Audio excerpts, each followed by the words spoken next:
no glory for the faint of heart. We all stars, win or lose, we don't play the part. And when the going getting tough, I get to going hard. You bring your best and you know I'ma tear them apart. We ran in survival, rival. I ain't got no time for anyone who ain't put in the work that I do. You ain't heard about it, think I'm gonna remind you. I've been out here doing what I say, it's what defines you. This is our time, hands to the sky.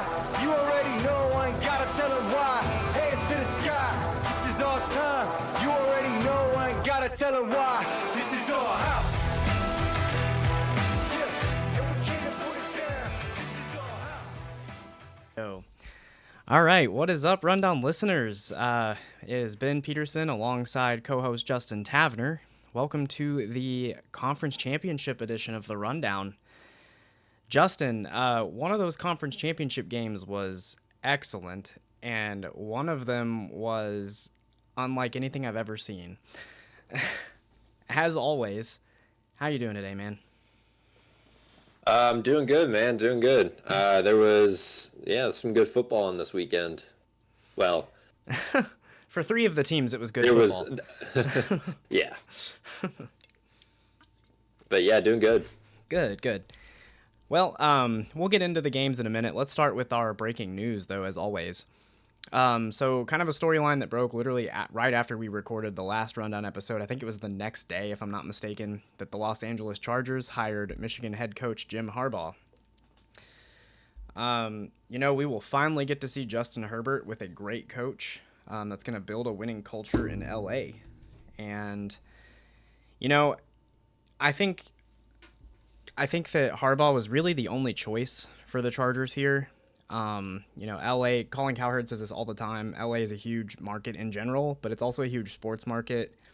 So I feel like in order to stay relevant, in order to get people to pay attention to you, you really need the big names, right? The big draw. And so I feel like Harbaugh was really the only choice here, like if we're being honest. Yeah. In a city where you have UCLA and USC and the Rams just recently won a Super Bowl. The Lakers are always relevant. The Clippers are playing good. The Dodgers are always really good. The Angels. It's important to stay relevant in that market. So I think it was a good hire for them. For sure. As the great Draymond Green said on his podcast at the ESPYs, I'm here in Los Angeles, home of 7 professional sports teams and the Clippers. Yes, sir. That's how that Angels felt right there. Yeah. Moving on, the Lions offensive coordinator Ben Johnson announced that he is staying with the Detroit Lions. This is huge because he was definitely the top name in several head coaching job searches. I think this is huge for the Lions. I love this. I think they are absolutely going to benefit from the consistency of their offense next year. And they're going to look to build off of their success from this year. Regardless of how it ended, they had a very successful year for Detroit sports especially. And I think, dare I say, this makes the Lions contenders again next year. And if I would have said that in any other year but 2023, 2024, you slap me in the face. Oh, yeah. So it's crazy. I think it's a good thing for them. I think what we were seeing was Washington was kind of the big name popping up for him, but like you said, I think it's good for them to keep the coaching around and allow their guys to get one more year to kind of run it back with that same group that had a lot of success. So I think it's a really good thing for him to stay. For sure, absolutely. Like you said, I think that consistency. I think it's going to be good, so it'll be interesting to see what they do next year. Another breaking news that was honestly kind of a shock at first, but then the more I thought about it, it wasn't as shocking as I thought. The Atlanta Falcons hired Raheem Morris as their head coach instead of Bill Belichick. I know Bill was the favorite for that job. Like, we'd heard that he was interviewing there several times, and everybody seemed to think, oh, Bill is going to the Falcons. The more I thought about it, the more I was like, he demands a lot from ownership. He wants control of personnel. He wants to make all of the decisions there. He wants obviously all of the play calling decisions and all of the offense and defense. And Atlanta is at the point where they really need someone to come in and help build their young talent and truly help them improve. And with Bill's resume recently, I don't know that he's the right guy for that. So honestly, the more I thought about it, the more I was like, it really shouldn't be shocking that Bill Belichick didn't get this job. Yeah, I mean, let's be honest. Atlanta's in the market for a quarterback, and what quarterbacks have had success under him other than Tom Brady? Well, I heard Mac Jones might be available. I'd rather have a pile of shit at quarterback because it's the same amount of talent. Okay, let's be nice. But honestly, like what? Yeah, I know. But what quarterback has had success under him other than Tom Brady? Jimmy Garoppolo for like 6 games, something like that. And we see how he's actually turning out. Right. Honestly, I think this set, like, I don't think Bill Belichick will even coach next season. Because you look at the 2 jobs. I saw somewhere that there is a 4% chance. Yeah, you look at the 2 jobs that are left. Washington is one of them. Washington doesn't feel like the fit for Belichick. I mean, they're going to be kind of in the same position where they're going to they have the 2nd overall pick and not really a good quarterback. So it's like, I mean, the weapons around him would be a little bit better, don't get me wrong, but I don't think Bill really fits at Washington. And then, yeah, I wouldn't want him developing my rookie quarterback. Right, exactly. And then you look at Seattle, and it's like, well, part of the reason why Seattle moved off from Pete Carroll is because they want someone who's younger and more with the times. And if there's anyone who's less with the times than Pete Carroll, it's Bill Belichick. Yeah. So it's like, I don't see him going there either. So, I wouldn't be surprised. I'd seen a tweet that apparently Rob Gronkowski was trying to get him and Tom Brady and Bill Belichick all together on a show on TV.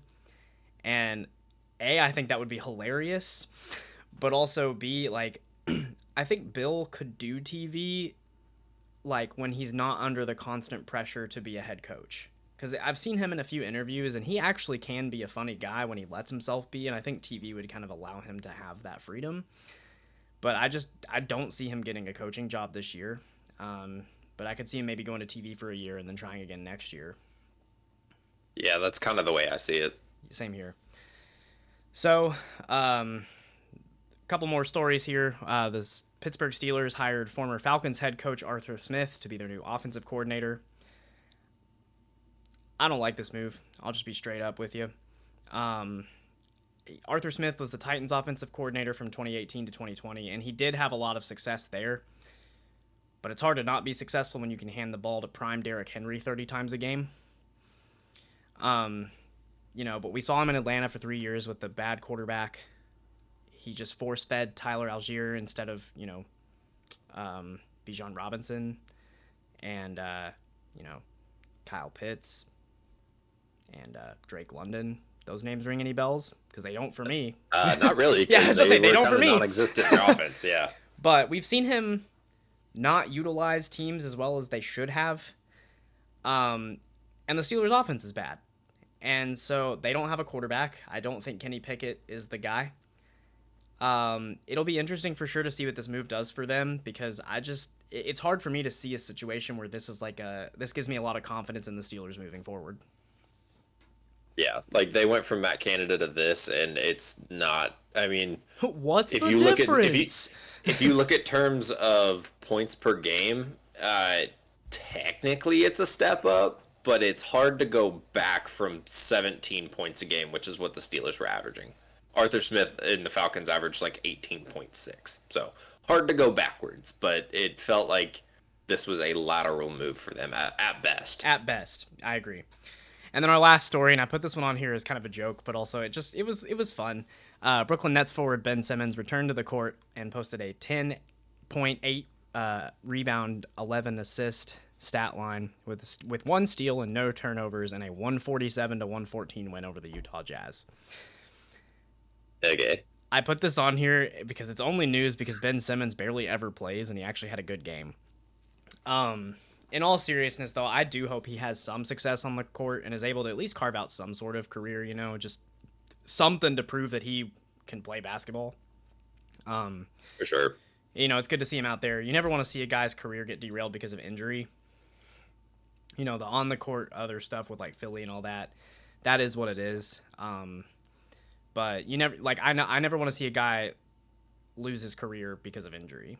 So it is what it is. Welcome back, Ben Simmons. We'll see how it goes. You also you missed one, but the Browns have hired Bill's offensive coordinator or former offensive coordinator Ken Dorsey as their offensive coordinator for the year. I think what happened is I copied mine over, and then you added a note afterwards. I'm looking at a different doc that I wrote my notes in. So, yeah. Yeah. So yeah, Ken Dorsey to the Browns. I just figured I should put that in. I don't really think I like that move either, to be honest. I mean, you can't have success with Stephon Diggs and Dalton Kincaid and Josh Allen and James Cook. What makes me think you're going to have success with a worse quarterback, a better running back, and a worse wide receiver core? Like, what makes me think you're going to have success with that? You're not. Yeah, exactly. It'll be interesting for sure. Anyway, I think that is actually all of the breaking news now. So it is. Yeah, that's the only one I added. Okay, so why don't we move on then to the most fun the most fun weekend of football since the last most fun of weekend of football that we had, which was the divisional round the week prior. If you're like me, I think you went into these two games expecting kind of maybe similar outcomes, but vastly different ways that they happened. Now, you and I kind of discussed, like, we think Baltimore should win the AFC Championship game, but we wouldn't be surprised if Kansas City won. So it's not shocking to me necessarily that Kansas City won the game. But if I were to tell you that Kansas City beat Baltimore, what would you have predicted the final score to have been? It's hard. I mean, I probably would have said somewhere in the range of like 28-24. Right. Like, or 34-31. Two really good offenses. Something. Like they have good defenses. Yeah. But, we're talking about Lamar and Patrick Mahomes going toe-to-toe. In my mind, I'm thinking a shootout. Well, and, we watched Baltimore beat San Francisco earlier in the year. What was that, like 52-16 or something like that? Like they ran them off the field. So, you think, okay, if Kansas City's going to beat Baltimore, I mean, we could even be potentially looking at a Jared Goff versus Patrick Mahomes-esque, like from 2018-esque game. So then what if I told you that the final score of this AFC Championship game was Kansas City 17, Baltimore 10? Right. So Kansas City scored 17 in the first half and didn't score again the rest of the game. They were up 17-7 at halftime, and Baltimore managed a field goal in the second half. That was with about 2 minutes left, too. Yeah. So I had some takeaways from both teams here. I think if you want, we can kind of go over the Chiefs first and then talk about the Ravens, if that works for you. Or yeah, that's fine. Okay, so I'll give you my thoughts on the Chiefs, and then you can kind of respond with whatever you want to. But so for the Chiefs, I know we, but especially me mostly, have been counting the Chiefs out all year. And yet, what you said at the beginning of the year is true. As long as they have Mahomes and Andy Reid and Travis Kelce, they're never out of it. Hate that I'm right, man. I hate it. I hate that I'm right. Yeah, but, I mean, here we are. Kelce had his best game all year, it felt like. I mean, he had 11 catches for 116 yards and a touchdown, and it just felt like anytime Patrick Mahomes needed a big play, Kelce was right there. I know MVS had that one really big catch, kind of in the same vein as the one that he dropped against Green Bay, but, or was that Philly? It was Philly. Philly, yeah. Or was it Kadarius Toney that dropped one against Green Bay? I think MVS dropped both of them, didn't he? Green Bay was the one where it was the PI that wasn't called. Right. Okay, that's what it was. Anyway, it just felt like any time that Mahomes needed a big play, a big first down, that touchdown, Kelce was there. And, maybe because he sat out week 18, I don't know, but his last two games, he seems like Travis Kelce of 5 years ago. And we hadn't seen that the rest of the year. Maybe he was showing out for his girlfriend up in the stands, who knows, but anyway, Kelce played his best game all year. Kansas City's defense held the best team in the league to 10 points. We'll get into that. We'll get into the Ravens in a little bit as far as why they held them to 10 points. But I mean, like I said a minute ago, we watched the Ravens drop 50 on the 49ers a month ago. It just, to me, it feels like the championship experience and pedigree of the Chiefs, of Patrick Mahomes, to be poised in the pocket and to make the throws he needs to make, to scramble when he needs to get rid of the ball when he needs to, the coaching of Andy Reid in those big moments. There's a level of maturity and experience there, and it's showing up at the right time. And I've learned my lesson. I can't bet against the Chiefs. So yeah, that's kind of, those were my thoughts on the Chiefs from this game. What were your takeaways here? So I'm not gonna say what I wrote in our notes. Yeah, just he did not keep it rated PG-13. No, I would. There were some expletives in there, and some not so nice things. So I'm not gonna read those off. But no, like you said, I think it was just the experience for Kansas City kind of showed. You could tell that it felt like the moment was too big for Lamar, and it was too big for the Ravens in general. I thought their defense played well, but we'll get to this. We'll talk about the Chiefs. Yeah, like I said in the beginning of the year, man, week 1 after they lost to Detroit, it was I didn't drop them very far in the rankings because it was they have Travis Kelce, they have Patrick Mahomes, they have Andy Reid, they'll figure it out. Here we are. Yep. Freaking AFC Championship game. They're figuring it out. And yeah, I mean, it just doesn't shock me, as much as I don't want that. I don't want them to make it because they're a rival of the Bengals now. And I feel like they're just, I don't know. I don't like seeing the same teams win over and over again. It feels like we're watching the Patriots dynasty all over again. Or Golden State, where it was Cleveland. Just the Patriots. Yeah, it was Golden State and Cleveland. Those dynasties just making it to the championship every single year, and it's like, okay, But I think there's something to be said about Patrick Mahomes, who has 14 playoff wins. He has as many playoff wins as Peyton Manning. And John Elway. Not bad for a system quarterback, huh? Right. Well, I forgot about that too. Yeah. Oh man, my hit or miss of the year was definitely worse, but that one's a good one for you, I think. Yeah, it's got to be up there. But yeah, dude, it felt like the experience of the Chiefs showed, and the Ravens just weren't up to the challenge. No.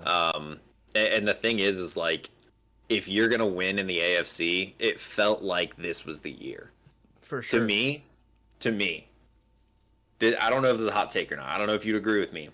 If that was another Kansas City Cincinnati AFC Championship game, Cincinnati would have won that game. I think so too. Like honestly, I don't know if it would have been close. It would have been close. I would say it would have been know, because it's those two teams, and Kansas City would have played them like it was the Super Bowl, but it shouldn't have been close, I think. Yeah. So, if you're gonna win in the AFC, it just felt like this was the year. It felt like, Baltimore, they didn't have that experience. Buffalo, we see what they do in the playoffs. Miami, we knew that they were kind of fraudulent. Houston's just a young team. Cleveland didn't have a quarterback. Pittsburgh is Pittsburgh. It just felt like if another team was going to come out of the AFC, this was the year to do it. So it's just goes to show you that, with those three guys on Kansas City's sideline, you can never count them out.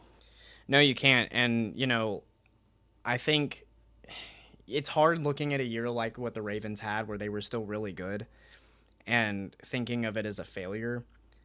But I feel like you have to, we'll kind of move into the Ravens here. I feel like you have to look at this season as a disappointment, because it's just like what we said with Buffalo last week. It's like, if you're not going to beat the Chiefs now, when are you going to beat them? Do you really think that the Kansas City Chiefs are going to lead the league in drops next year? Because I sure don't. Do you think they're going to get worse? Right. This is the worst year we've seen them have. They're going to retool and look better. Yeah. Like their wide receivers are going to get better. I'm sure they're going to find somebody in free agency, or they're going to draft someone, and their wide receivers are going to be better than what they were this year.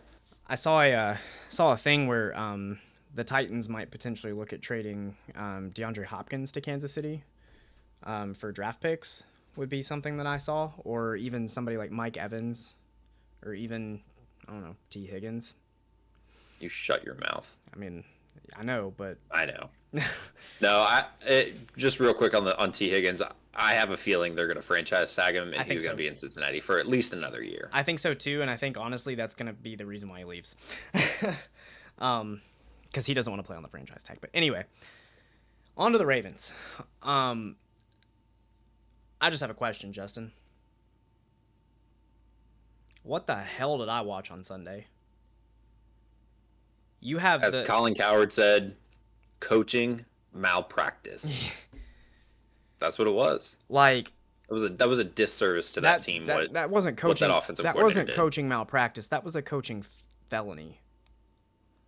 That was so. The Baltimore Ravens are the #1 rushing offense in the NFL this season. I mean, when I've said that they averaged over 150 rushing yards a game. When I said that they've been running teams over, I wasn't kidding. Like, literally running them over. Kansas City, I think you have the stat later on, but they don't have the best run defense. Like, that's been kind of their one weakness. Like, their pass defense has actually been pretty solid, and their run defense has been kind of not great. So what did the Ravens do? Well, of course, they give their running back 6 opportunities to run the ball. Gus Edwards in the second half, I think he had 1 run at the beginning of the half, and then he had 1 run with like 7 minutes to go. And that's it. You're down at most 10 points at halftime. That was the biggest lead that Kansas City had. And you ran the ball 6 times. And I don't think they had any designed runs for Lamar. He threw the ball 37 times. He completed 20 of those. He had 272 passing yards, a touchdown, an interception, and a fumble. And he had like 58 rushing yards, and he was their leading rusher.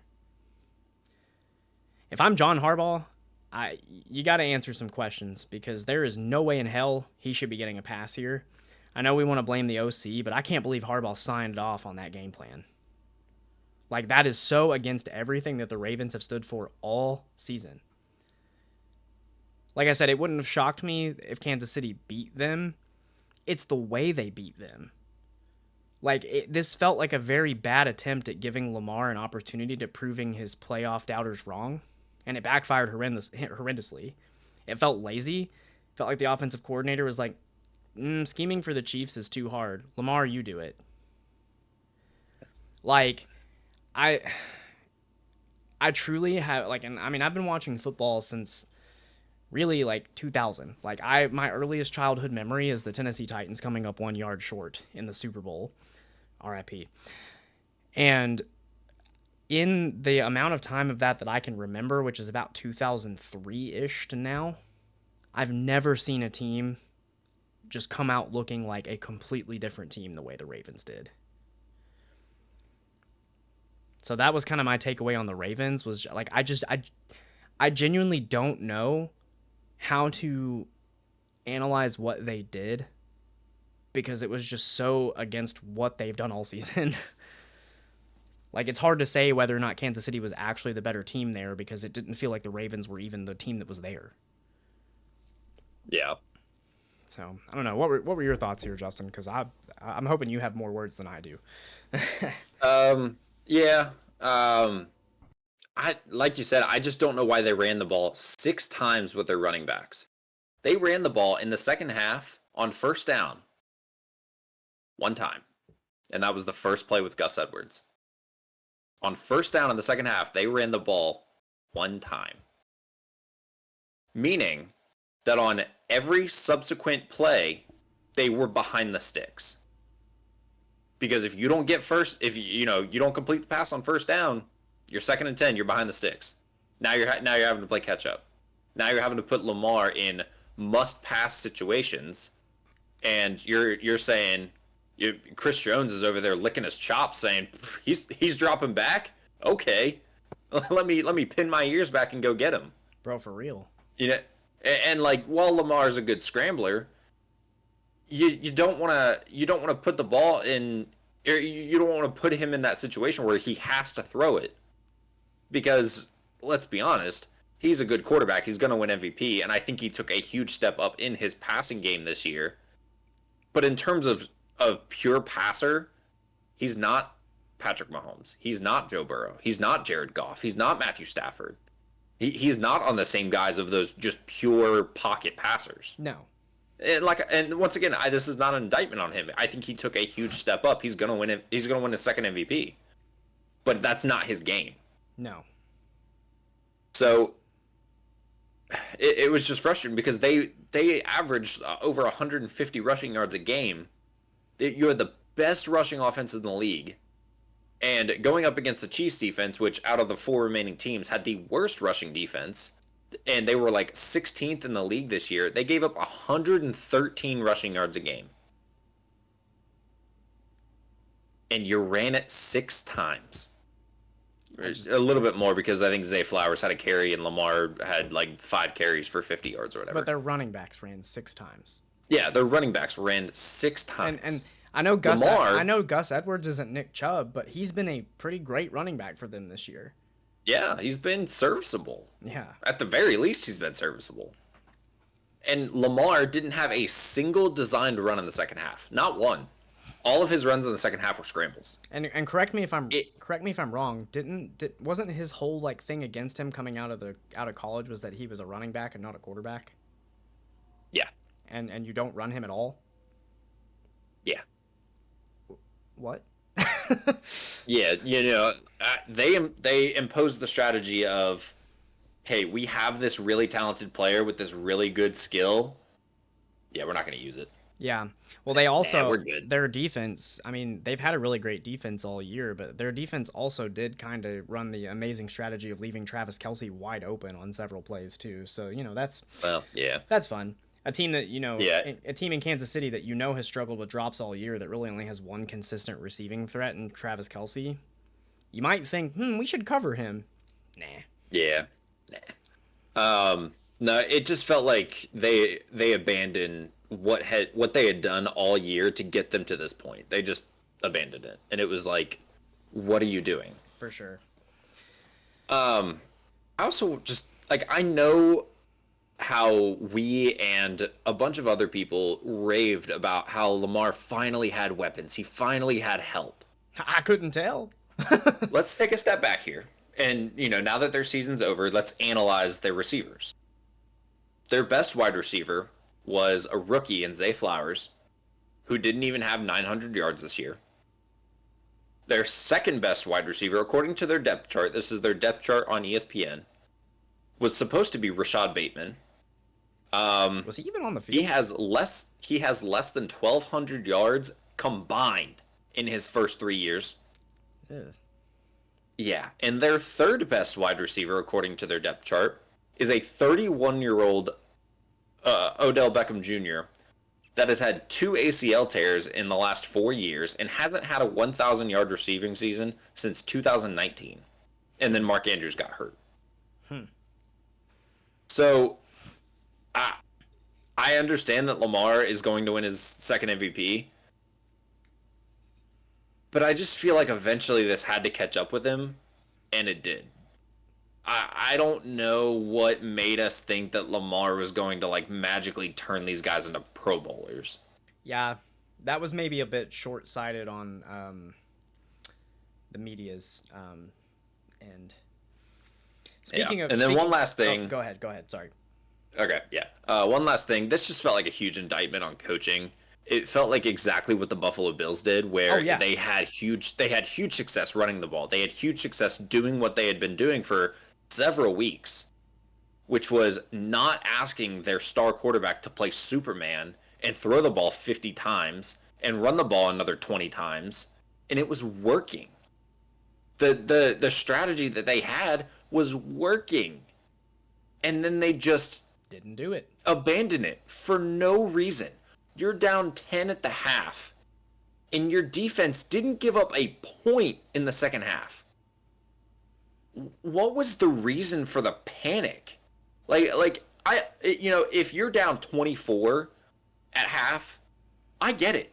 Absolutely. You need to panic. You need to throw everything out the window, and you need to figure something out. You're down 10. It's not like they were down 24-7 like another team we're going to talk about in a minute. Exactly. You're down 10. Like, relax. Your defense is playing fantastic. Relax. And just do what you've been doing all year. Yeah. And they just didn't. And it was so frustrating to watch. Absolutely. And one last little frustration is, you know, it realistically should have been 17-14. But Zay Flowers single-handedly killed that drive.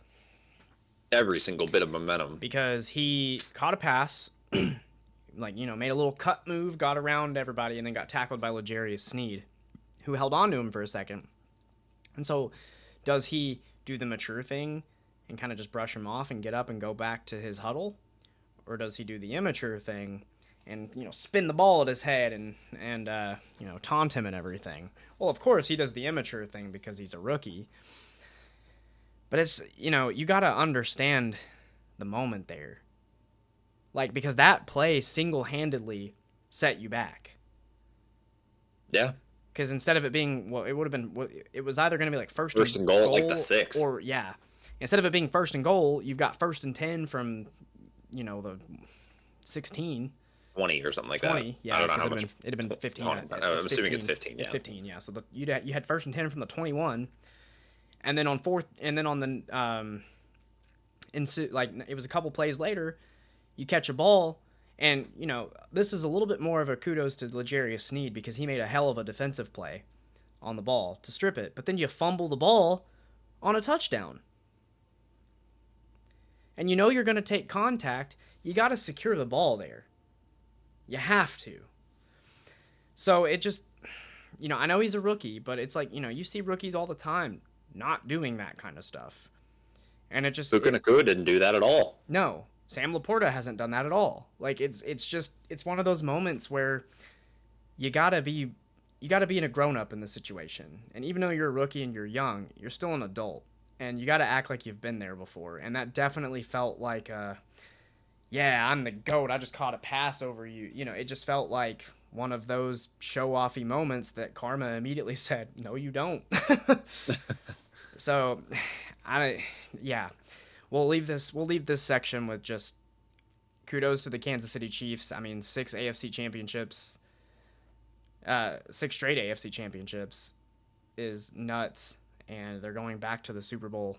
And as much as we get 4th Super Bowl appearance in 6 years. Yeah, as much as we get tired of seeing the same team win everything, I mean, I am at least glad that we get to see a dynasty, you know? It's kind of how we felt about some other teams like Golden State and like LeBron's dominance for so many years. It's like, it's as much as we hate it in the moment, you know, because our teams are usually at the expense of it. It's pretty cool to see history being made. So if you're Baltimore, I think you look back on this as the one that got away, because I definitely think if Baltimore wins this AFC Championship game, I definitely think they win the Super Bowl.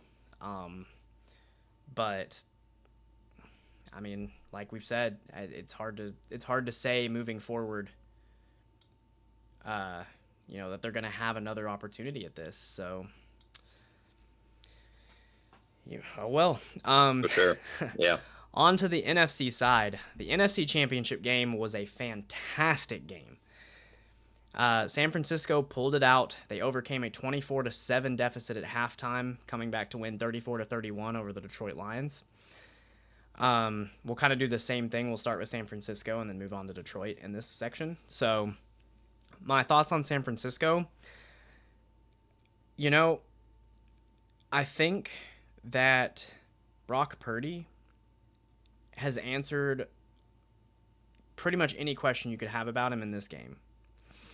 Because some of the thing about him is that whenever they get down big, I mean, this was literally in my strategy for how to beat them. You get him down big and he folds. He unravels.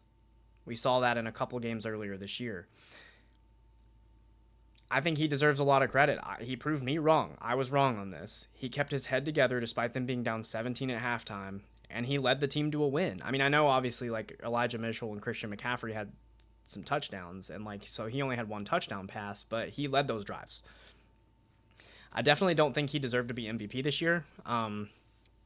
But it's hard to not give him a lot of credit after this win. I mean, he has the intangible stuff like leadership and poise, the ability to keep his cool in adversity. Plus, he's got a big arm, and he's got that kind of reckless spirit that usually Kyle Shanahan doesn't like. But he can take off and run or just take matters into his own hands, kind of go rogue a little bit when plays start to break down. But I think Kyle Shanahan does like it because unlike other quarterbacks like Josh Allen, who kind of takes the reckless thing too far, it feels like Brock Purdy knows exactly when to do it. It's like he goes rogue when he needs to and not just because he can. You know, I think Brock Purdy really gives you something that you didn't get from Jimmy G in San Francisco, and that's a game manager, but he can have those moments where he takes over and elevates the team to a win. You know, Jimmy G melted under pressure most of the time. I mean, we saw him, they lost the lead in the Super Bowl, and he folded and threw a bad pick. But Purdy, when the rubber meets the road, he makes the best decisions he can. And, I mean, you know, there's no, I mean, you know, we said he'd fold under pressure. There's no bigger pressure than being in the NFC Championship game and being down 17 points. And he proved he can do it. So I just wanted to kind of lead that take off with I was wrong about Brock Purdy. You know, it'll be interesting to see what he becomes, but he showed me a lot with this game specifically. So kind of the rest of the team here. Christian McCaffrey was electric. I mean, I think he had like 96 yards and 2 touchdowns or something like that. It was a great game. But I think Debo was the deciding factor as far as the offense goes, because I think Jahmyr Gibbs and David Montgomery match with Christian McCaffrey, like they even out. And then I think, you know, receiving talent, with no Debo, I think the receiving talents are about even. But I mean, I think I said last week that I liked the Lions if Debo didn't play. But Debo really is that X factor. He guarantees you honestly about 3 points per game, and that was the deciding margin. So I think Debo, he made some crucial catches when he needed to, and really helped, especially during that comeback. So I think he made all the difference, and then Christian McCaffrey and Elijah Mitchell were able to punch in some touchdowns after that. And then kind of my last thought on the Niners is that their defense, despite letting up a huge hole, everything going wrong in the first half, whatever they said at the second half, I think Nick Bosa said that they had just kind of a calm conversation, just, you know, hey, we just one stop at a time, right? And they made the stops when they needed to keep the Niners in striking distance while the offense clawed their way back. So this really was an impressive win for the 49ers, and I think overall it answered a lot of questions for me as far as just what their team is. You know, we saw them get blown out by the Ravens, and it was like, well, what is this team? Because it felt like they were the best team ever at certain points during the season, but then it felt like at other times they didn't know who they were, and it feels like they finally figured out who they are. So yeah, that was my thoughts on the Niners. I thought this win was very impressive for them. For sure. So yeah, I said it once. I'll say it again. I'll say it a million times. Christian McCaffrey is the best running back of all time. He is the most talented running back we have ever seen in the history of the NFL. He accounted for 132 of San Francisco's 282 total yards. Is that all? That's insane. Yeah, it literally is. He is half the offense. Like, almost every game, he is half the offense. Simply put, he should be the MVP. I understand the voting's over. I know Lamar's going to win it. But I don't think there's a player in the NFL that means more to his team than Christian McCaffrey does to the 49ers. No. Hands down. Like, if you look at any statistical anything, like, he is the best running back in the league and probably of all time. I mean, the man went like 17 straight weeks, counting last season, scoring a touchdown. Yeah, he just broke Jerry Rice's 49ers touchdown record. Jerry Rice, the best receiver of all time. Best receiver of all time. He just broke his record. Anytime you're breaking Jerry Rice's record. No big deal. Yeah. Anytime you're breaking a record set by Jerry Rice, you're having a good doing year. something right. Yeah, you're having a good year. Yeah. Wow. Um, I didn't know that. That's crazy. yeah. Uh, Brock Purdy, dude, he's a baller. He is. He is a For baller, sure. man. I think we lost sight of that after that, like, just disastrous performance against the Ravens on Christmas Day. But if we look at the 3 games prior to that and the 3 games after that game, you want to hear these stats? They're nuts. He averages 278 yards per game. In those 6 games, he has 14 touchdowns and 2 picks and an average passer rating of 117.7. Dang. That's insane. So you take out that one bad game that in the grand scheme of things doesn't mean anything because they didn't lose the 1 seed, they are still in the Super Bowl. You take out that one bad game, dude's a baller. Absolutely. And I mean, I for think what it's worth, I feel like quarterbacks are allowed one bad game, right? Right. And it was the Ravens who, at the time, were on a historic tear. So, Yeah. we'll who allow have a great defense. it. We'll allow it. So I just think he's in a perfect situation that has just allowed him to thrive as a passer. And I mean, it of course helps that he has the best supporting cast in the NFL. But I just think Shanahan loves him. And, you can tell the difference between him and Jimmy G and why Shanahan moved off of Jimmy G. Absolutely. Because he has that same skill set. I think he's a better thrower. And Jimmy G was a statue in the pocket. He did not move. Whereas Brock Purdy, while he's not Lamar Jackson or Jalen Hurts, he still has that escapability factor where he can get outside and he can at least make something happen with his legs. Mm-hmm. Where, that fits perfectly into Kyle Shanahan's offense. So I just am so impressed with what he's done this year. Like you said, I don't know if he's MVP. I don't even think he's the best player on his offense. But what he has done this year is incredible. It's hard to deny. So, real quick, before we move on to the other half of this game, I saw a stat that I think I sent you where Sam Darnold is the only quarterback of his class to make the Super Bowl. ESPN posted that, and I was like, man, y'all make it sound like he's leading the team to the Super Bowl. Famously in his class are, Lamar Jackson and Josh Allen. So, trash. Isn't it crazy that those two were in that draft class and Sam Darnold, I think, was he, what pick was he? Was he number 1? He might have been number 2 to the Jets. I think he was number 2. Or maybe I'm thinking of Zach Wilson. He was a top 3 pick. I know that. Yeah, I do too. I think he was number 2 because wasn't who was it that draft that was number 1? Was that Baker? That wasn't Baker, was it? It was Baker. Yeah, Baker, and then Sam Darnold was 2 to the Jets. Okay. Sorry, that's not relevant really, but I saw that earlier and thought it was really funny. The GOAT. Anyway, on to Detroit. First, just what a season for the Detroit Lions, man. That fan base deserves all the hype, all the excitement they got from this year.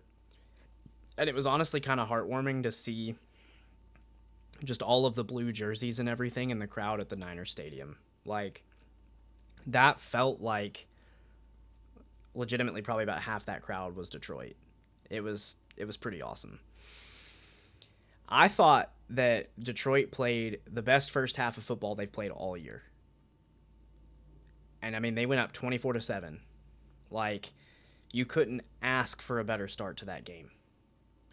You get what has been consensus top 2 team in the league all year down 24-7 at halftime. You got to feel really good about your chances to win that game. And then in the second half, head coach Mike McCarthy, Dan Campbell, started running the team. What's the difference? Started running the team as if they were trying to protect the lead instead of win the game. Except for on 4th down, in which case he played like he was trying to win the game and not win the game. And let me explain what I mean by that. Because that sounds weird, but he's felt like he was trying to win a game of Madden where, you and I, when we play each other in Madden, we're going for that bad boy on 4th down every time. Dude, 4th down, 2-point conversions, onside kicks. Because I ain't punting nothing. Because you already know that game against us is going to end 102 to 101 anyway. So it's yeah. So you can't give me an opportunity, or else that's going to be the difference in the game. So I ain't punting nothing. And I felt like on every other play, they got too conservative. It was all short runs and checkdowns, and and then on 4th down, we get to that. And so here we are. The 4th down call at the end of the game. The one that you get the touchdown on. David Montgomery doesn't get in on 3rd down. But you then take a timeout on 4th down to discuss the play. Mark Sanchez. Well, they took a timeout because the clock was running and they wanted to preserve it.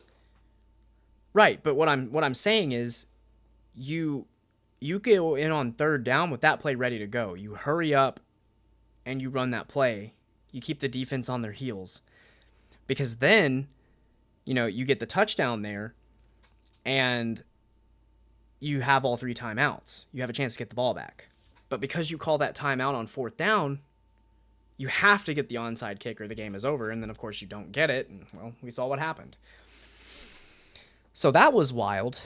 And that's not even the craziest 4th down that happened all game. Because the Lions should have won this game 37-34. Because they had 2 4th downs in the second half where they were in San Francisco territory. One of them they ended on the 28. One of them they ended on the 30. And instead of kicking the field goal, it felt like Dan Campbell it felt like we said he was playing a game of Madden, and he decides to go for it. And I understand you want to be aggressive. He's been aggressive all year. That's his MO. But you go for 2, or no, you don't go for 2. You go for the 4th down. You don't get it. And now the 49ers, who were in the process of exterminating this big lead that you had, you allow them to continue building momentum. One of these 4th downs they didn't get, and it tied the game. The 49ers tied the game on the next play. And then the next one that they had that they didn't get, the 49ers took a 34-24 lead. And at that point, you're down 10, and it's not over, but now you've got to be absolutely perfect. I thought Dan Campbell did a lot of good this year. I really did. I thought overall he had a good year. I thought he had built a great culture in Detroit. I thought he used their new pieces well. I thought he managed his team well. I thought he did great with Jahmyr Gibbs, and after, halfway through the season when he actually started using Jahmyr Gibbs, I thought he did really great with him. But it felt like the moment got too big for him. It really did. And I hope he learns from this, because I absolutely think that his coaching decisions are the reason why the Detroit Lions are on their way to Cancun right now instead of preparing for the Super Bowl. So, what were your takeaways from this game, or from Detroit? This game felt more to me like the Lions lost it rather than the 49ers won it. Right. Dan Campbell continually throughout the game made poor decisions that put his team in tough situations. And I know that this is the way that he has coached all year. This is the way that they have played all year. And I know that, Dan Campbell couldn't have predicted that Josh Reynolds would turn into Kadarius Toney. Yeah, that was pretty rough. And 2 straight drops that were game changers. But at some point, you have to put your big boy pants on, and you have to quit calling games with your heart and start calling it with your head. Because, like you said, too many times it felt like Dan Campbell was making decisions like he was playing Madden, and there were going to be no repercussions to his actions. Yeah. And that literally caught up to him as the 49ers caught up and surpassed them.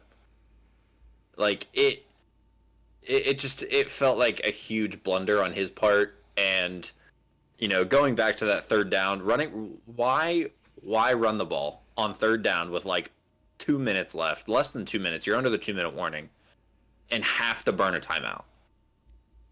Why? Yeah. That made no sense to me. Not at all. Like that is a clear, you are throwing the ball 4 times. And if the 49ers stop you, so be it. So be it. But you have to do everything you can to preserve those timeouts. And that was just another situation where it's like, what are we doing? It felt like why are you making this decision that is putting your team in a tough situation where they now have to recover an onside kick, which is statistically recovered at like a 2% rate? If that. Like, it felt like it literally, those decisions came off the exact same feeling to me as freaking DeMar Hamlin taking the ball on that fake punt. Yeah, it's like, what are you doing in that? What are you trying to accomplish in that situation? Take your points. Yeah. Like, you get... like I said... You're playing a 60-minute game. You're not playing a 30-second one-down play where you have to get it. And you're playing 60 minutes. If you kick that field goal, you go up 27-17, which then you keep it 10 points if you kick the first field goal. And then if you kick the second field goal, you're still up 27-24. But who's to say they, so it's like, and then at the end of the game, if everything else happens the same way, but you kick those 2 field goals, you're up 37-34. So I don't know, man. I don't know either. I don't know. Just felt like the two losing sides came down to coaching. Yeah. And,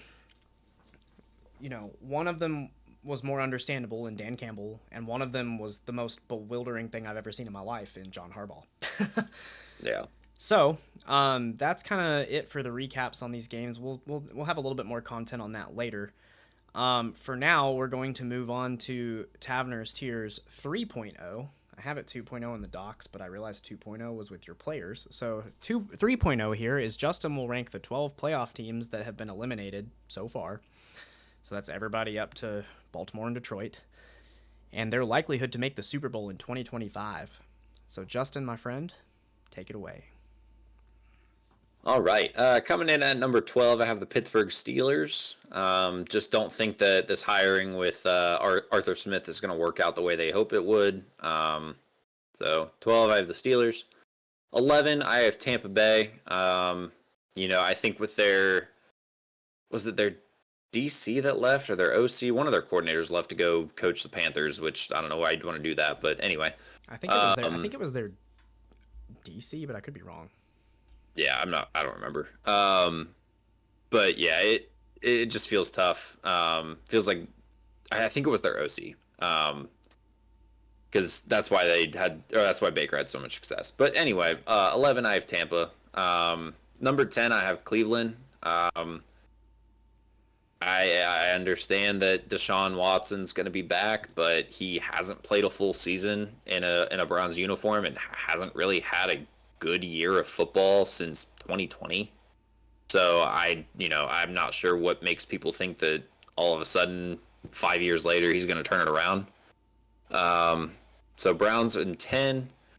Coming in at number 9, I have the Los Angeles Rams. Let's be honest, Matt Stafford's getting up there in age. He's got 36, 37 years old. Yeah, he's got maybe 1 or 2 good years left, and that's it. Yeah, and he has a long list of injuries.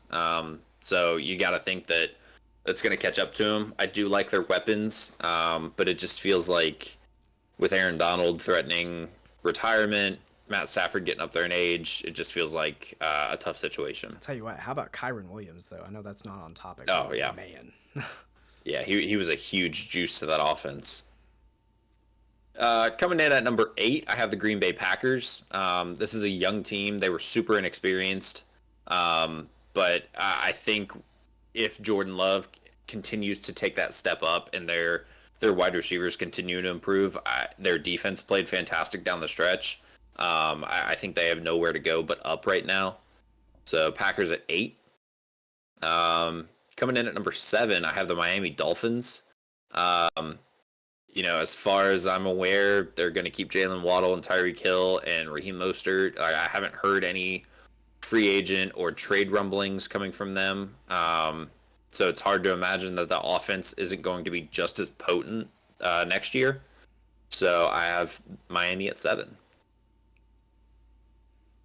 Coming in at number 6, I have the Houston Texans. I think if we see C.J. Stroud take another step, improving upon his Offensive Rookie of the Year campaign, and their receiving core kind of fell apart down the stretch. A bunch of people got hurt, so I think if they have a little bit of luck and stay healthy, maybe they draft another receiver, and maybe establish a bit better of a running game. I think that they can be really good next year. Coming in at number 5, I have the Philadelphia Eagles. Hopefully their signings for their coordinators work out for them. They have a lot of talent. I think they have, if you're looking in terms of offensive line and defensive line combined, I think they probably have the best unit in the league. Maybe San Francisco. But they have a lot of talent on both sides of the ball, and if they can improve that defense, they could be a good team. Coming in at number 4, I have the Dallas Cowboys. Dak and Mike McCarthy are running it back for another year. They still got CD. I think if I'm them, I'm probably finding another running back that's not Tony Pollard, because I think he proved he can't be the workhorse. Yeah. But One way to put very it. similar to the Eagles, they have a lot of talent on both sides of the ball. And you got to remember, they're getting Trayvon Diggs back.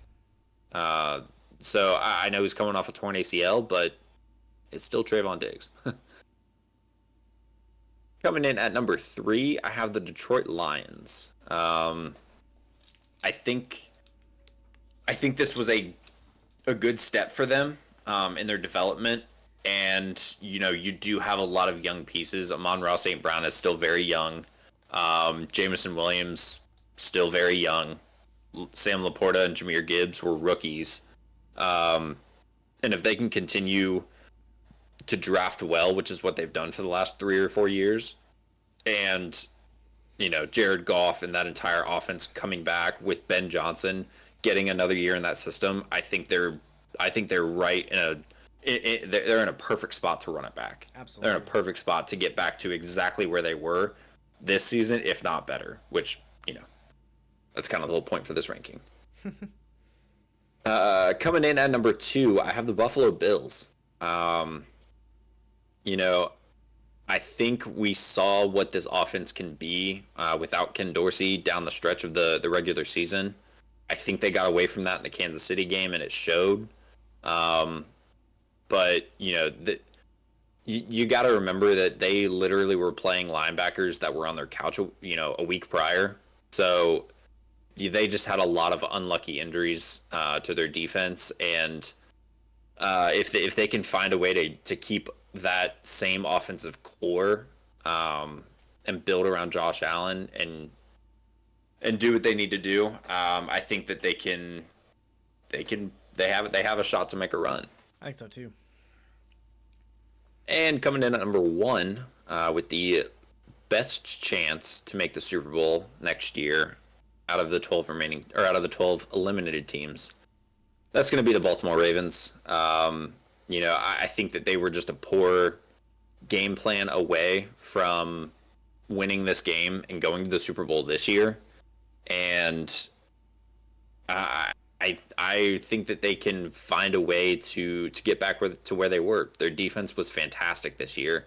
Roquan Smith is just a dog. I mean, let's be honest. And Lamar's going to win his second MVP. So I have the Ravens at 1. Nice. Yeah, I definitely don't think that I disagree with too many of your picks. Although, hot take, I would put Houston up at 4 over Dallas, and I would put Green Bay above Miami, and I would honestly probably flip Dallas and Philly. Fair enough. But other than that, I mean, I don't disagree necessarily. I feel like, personally, I think the Texans with the healthy Tank Dell and another solid draft, I mean, they made the divisional round this year, which is better than Philly can say. It's better than Dallas can say. So, I don't know. Anyway, I want to make a pivot to the NBA really quick. Had just a few storylines there that we'll go over, and then we've got a little bit more content for the NFL, but just kind of wanted to change it up a bit. So there was one game that I wanted to talk about from this past week, and it was that the Lakers outlasted the Warriors 144 to 143. I think that was in overtime. Yeah. Double overtime. Double overtime, that's right. As LeBron and Steph gave us just another absolute classic. I was watching this when I was watching this game, my main thought here was dude, I don't know. It was 145 to 144 Lakers win in double overtime. But anyway, what I was saying, this is one of those games where I was watching this and I was just like, dude, I don't know how many more of these kind of games between these two we're going to see. This could genuinely be the last crazy game from these two we see. I mean, LeBron had 36, 20, and 12. And then Steph had 46, 3, and 7. This is the kind of stats that you would have thought back in 2017, 2016, and here we are almost a decade later and we're still getting these kind of performances. I don't know, as I've watched LeBron get older, I'm definitely to the point where I'm not at all taking for granted watching him play, I'm really trying to take in the moment and enjoy it while we can. The fact that the Warriors lost this game kind of just tells me that they need to make some moves at the trade deadline. Oh, yeah. Because, yikes. So then we pivot now to the Philadelphia 76ers. Joel Embiid sat out the Denver Nuggets game. He wasn't on the injury report until 15 minutes prior. And then I saw he actually sat out, I think it was yesterday or 2 days ago. So they're speculating that this happened because they're trying to show, hey, he actually is hurt and he's not just ducking a game. Justin, he can only miss 5 more games for the rest of the season before he is ineligible for postseason awards, such as MVP and All-NBA teams. He's currently averaging 36, 11, and 6, but it's not looking too good. I mean, Joe. Yeah, I mean, we're halfway through the season, and he can only miss 5 more games.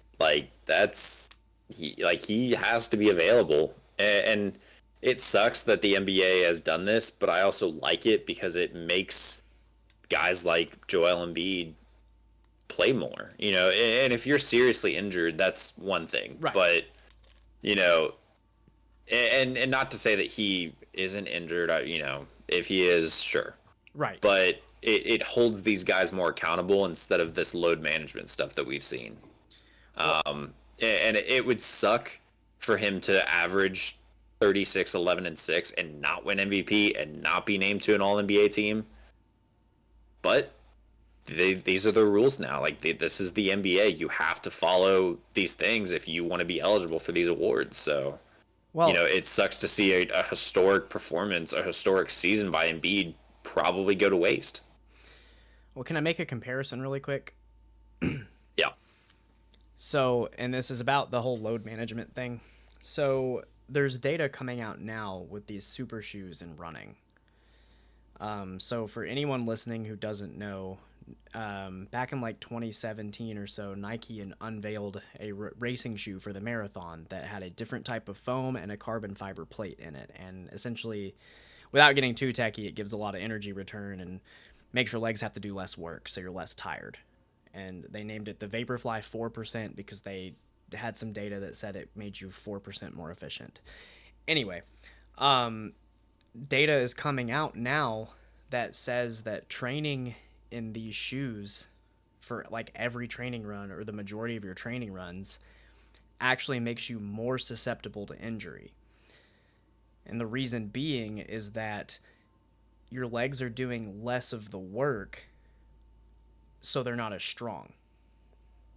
Makes sense. Like, so your Yeah. your muscles aren't as strong because they're not doing as much of the work, which is why if you race in these shoes and you're not used to it, you're actually very sore the next day because it's like using your muscles differently than you're used to. But if you train in them every day, your muscles don't build up that resistance that they get from training. So now, how does this compare? Well, we see a lot more because of load management. I feel like we see a lot more injuries than we used to. Like, yeah, playing careers are longer, but are they really? Because you had guys back in the day playing 70 to 80 games, 70 to 82 games a year, and their careers were, 13, 14 years. But you got guys now that'll play, or, they were 10 to, 14 years, but you got guys now that can play 20 years, sure, but they're only playing 60 games a year. So how much longer are their careers really? I don't have data on this, so I can't say one way or the other, but I definitely could see there being a correlation to people not playing just to rest, not practicing as hard, not doing all this stuff, like a direct correlation to that. And then, not that they're not tough, but it's almost like playing through some of those like nagging aches and pains make you stronger. And it feels like there could be a correlation there. So that's something that I saw and definitely thought about and was like, I could see that being true. So anyway, interesting comparison, but it's something I thought about. Also in the NBA, we had our all-star starters named. In the East, we had Giannis Antetokounmpo, Joel Embiid, Jason Tatum, Tyrese Halliburton, and Damian Lillard. And in the West, we had LeBron James, Kevin Durant, Nikola Jokic, Luka Doncic, and Shai Gilgeous-Alexander as your all-star starters. So originally I had questions of were there any snubs, anyone who should have made it as a starter, but let's just talk about the kind of the narrative for the two, because I personally don't have anybody that I think got snubbed. And if I do, it's in the East. And so that would be Jalen Brunson, I feel like has an argument to get in over Dame Lillard as far as starter goes. But the other one is Steph Curry over SGA, and and you know me, I am like one of the biggest Steph Curry fans you know. He didn't deserve to be a starter over SGA. SGA is having the better year. You want me to give you some stats, and I gave you to these, but I'll read them to the audience. You ready for this? Shai Gilgeous-Alexander is averaging 31, 6, and 6 on 54% shooting. Steph Curry is averaging 27, 4, and 5. So 4 less points, 2 less rebounds, and 1 less assist on 45% shooting. Shai Gilgeous-Alexander is the best player on what is, I believe, currently the second best team in the West. And Steph is the best player on the 12th best team in the West, in the Warriors. Where's the comparison? Why? Like, I understand that Steph is averaging like almost 5 threes a game, which is insane. But there's more to the game of basketball than just shooting threes. Yep. Like, Shai Gilgeous is now definitely having a better all-around year than Steph Curry. Now, I will say, the Warriors being 12th in the West, and it's not Steph's fault. Yeah, that is not at all on Steph Curry. But, and you, like I said, you know me, biggest Steph Curry fan out there. SGA absolutely deserved this spot.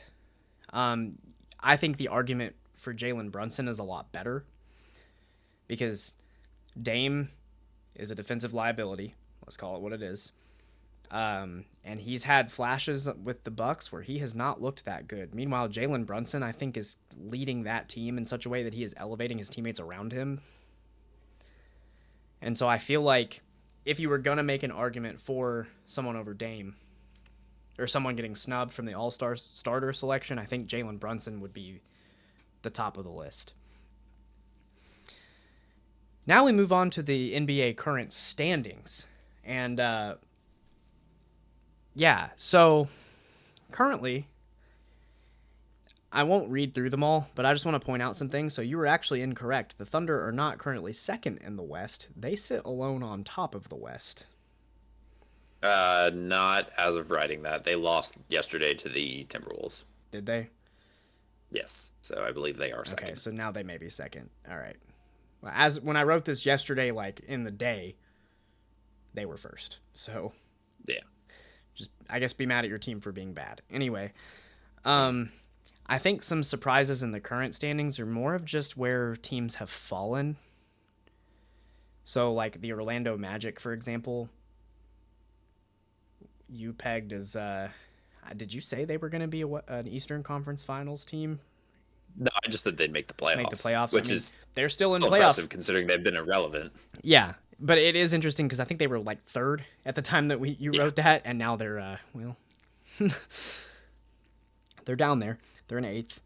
I think for sure the Knicks have not really been a surprise, but it's good to see them consistently being as good as they have been. The Pacers still being relevant are a surprise. Especially with Halliburton being hurt for the last 2 weeks. Yeah, and Miami being so bad is kind of a surprise. Well, I think that's why they made a move for Terry Rozier. I think so too. I mean, they've lost a couple weeks ago. They've lost a bunch. On to the West, the Thunder is not a surprise to us, but you know, as far as the rest of the world, that's probably a little bit of a surprise, them being first. The Nuggets in fourth kind of surprises me, which I know it's not even halfway through the season yet, but the Nuggets, I mean, I think everybody kind of thought they were far and away the best team in the league, so it's kind of odd seeing them not at the top. The Timberwolves in first definitely shocks me.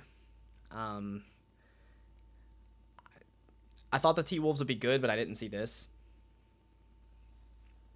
And as of right now, I mean, they look pretty damn good. Like Anthony Edwards he's him.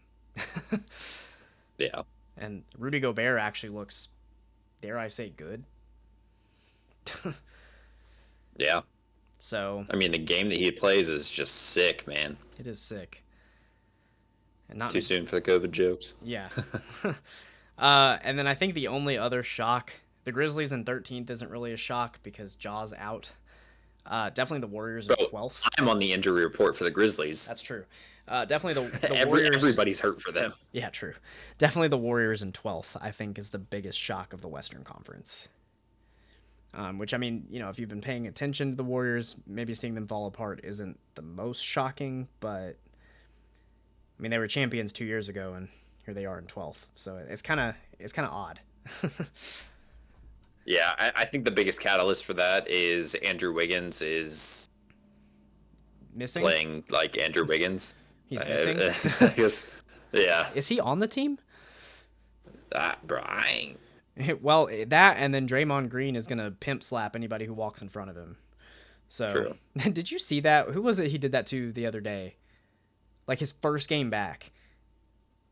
I don't know. But you know what I'm talking. He slapped. Gosh, I wish I knew who it was. He slapped somebody and then hugged him to apologize and said he was trying to go for the ball. But man, he's just straight up just flap. It was so bad. I was like, this man didn't learn anything in therapy. Oh gosh. All right, I think that's it for the NBA. We're kind of. The NBA, unfortunately, is one of those, the in-season tournament was fun, but then we're kind of in that point of the year where we're not at All-Star break yet, and so there are some pretty good games, and then the rest of the storylines are kind of eh. Yeah, we're in the dog days of the NBA season for sure. Yeah. It's kind of like July in the MLB. It's like, all right, well. I really feel like the NBA would benefit if they cut their season down to 50 games. Yeah, it would make things a lot more fast-paced and a lot more urgent to play well. It's just, I think because there are so many games, it's just hard to get as invested. With football, you watch your team play once a week. Yeah. So you're looking forward to that all week. With with basketball, it's oh, I missed Steph Curry play tonight. Okay, cool. I'll watch him Wednesday or whatever. It's just, I don't know. But we got one more NFL segment to get to. Before we kind of close up. So let's get to it. Got a segment called Battle for the Bronze. And so, we're going to kind of take the losers of the championship games here, and we're going to award a bronze medal And so what's going to go into this is we're going to look at how each team played and and see which of these two teams would beat the other one. So like Baltimore's game plan and execution versus Detroit's. So Justin, did you have a pick here? I didn't get a chance to look at this. You're fine. You're fine. But I would probably say Baltimore. We saw how this game played out earlier in the season, and it didn't even look like Detroit was on the field for the first half because Baltimore was up like 1,000,000-0.